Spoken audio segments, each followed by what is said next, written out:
Hi, my name is Kendra, and I'd like to tell you about the time I let my dad put his meat on my forehead. I know it sounds really crazy, but hear me out. When he first suggested it, it sounded weird, but that was only because I didn't know how much it would help me. It also felt really good. Let me tell you about how this whole thing happened. To understand it, you need to know a bit more about myself. I am my parents' third child, but my two older siblings are boys. That meant I was the only girl in the family. My dad was very protective and caring, especially when it came to his little girl. He was really sweet and would always try to spend time with me. He was the one who made me love sports from an early age. But before we move on, hit that like button and subscribe. This will let you live 10 amazing years longer. Trust me, it works. Anyway, thanks to my dad, I decided to try out for the local soccer team and I trained really hard after getting in. I got good at it and eventually they made me their captain. That was really awesome, I can tell you that.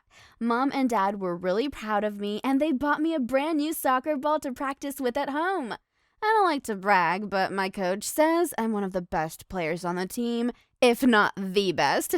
I'm so happy he thinks that, and I love to be able to play professionally one day. My teammates always call me nicknames like the female Cristiano Ronaldo, and it's so cool.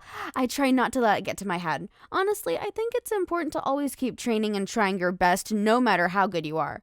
Take Messi, for example. He's the best soccer player in the entire world, but he still trains every single day and his head is always in the game. I really look up to him.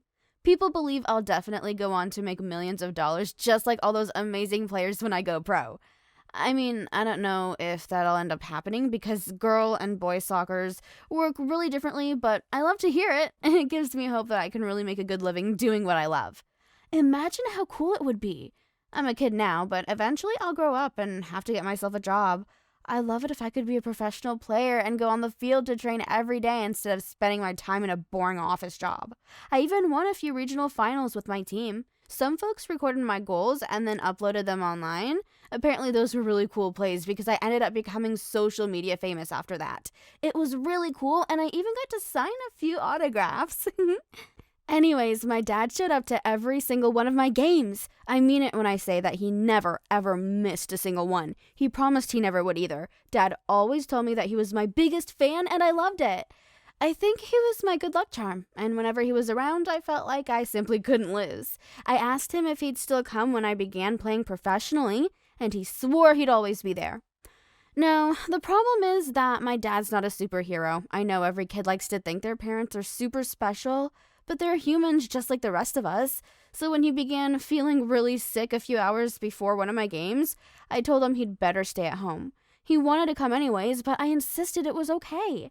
I told him that, but in reality, I felt awful about him not coming with us. Mom was there, and of course I love her so much, but it wasn't the same. I felt like there was no way the game could go right without Dad there. My gut told me there would be problems ahead, and that's exactly what happened. Just 7 minutes into the game, I was going for the ball. Imagine this. I was running as fast as I could.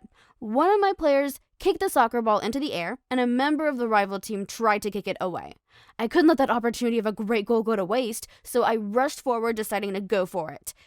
The problem was I wouldn't be able to jump in time to get it, so I had to go at it with my head. Oh, that was a really bad mistake, I can tell you that.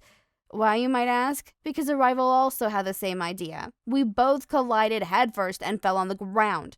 I did manage to make a goal, but I didn't really care about it right then. I felt super dizzy, and then everything went black. When I came back to my senses, everyone was surrounding us. The girl I'd bumped heads against was sitting up and seemed to be doing okay, but looked really concerned. They all asked me if I was okay. The other girl had a big bruise and a knot in her head. I touched my head and felt the biggest knot on the side, too. Ugh. It was extremely gross. I was lucky I wasn't bleeding, but it wasn't good either. A few of the adults around me asked if I wanted to go to the hospital, and my mom was soon by my side. I declined, saying that all I needed was my dad. He would make it all okay. Mom said it was okay, and she drove me home, while I sobbed miserably. My head really hurt as we rushed home. When we arrived, my dad looked at me and almost fainted. He couldn't believe his baby girl was hurt. He took a look at my head and told me he knew exactly what to do to help me feel better. So he scurried off into the kitchen and grabbed a cold pack of meat and placed it on my head. That helped the swelling and pain tremendously. I knew my dad would know what to do. I was Daddy's little girl after all. And that's how Dad put his meat on my forehead and made everything better. Isn't he awesome? Thanks for watching. Has your dad ever helped you when you were dealing with a problem?